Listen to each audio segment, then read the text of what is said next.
আমরা আমাদের শরীরকে নড়াচড়া করার মাধ্যমে আমাদের মনকে প্রশিক্ষিত করতে পারি। আপনার মস্তিষ্ক এবং আপনার শরীরের মধ্যে একটি সংযোগ রয়েছে যা অনস্বীকার্য।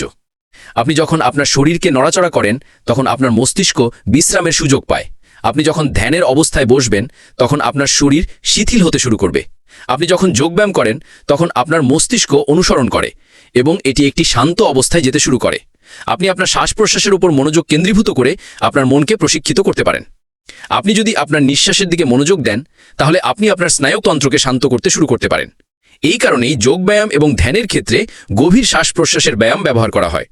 আপনার মনকে প্রশিক্ষিত করার পরবর্তী উপায় হল বর্তমান মুহূর্তে মনোনিবেশ করা। আপনি আপনার ইন্দ্রিয়ের প্রতি মনোযোগ দিয়ে এটি করতে পারেন। কি দেখতে পাচ্ছ, কি শুনতে পাচ্ছিস, তোমার কি মনে হয়? আপনার মনকে বর্তমান মুহূর্তে ফিরিয়ে আনার এটি একটি দুর্দান্ত উপায়। তাই মনে রাখবেন, আপনার মন একটি পেশির মতো, এর জন্য প্রশিক্ষণ নিতে হবে।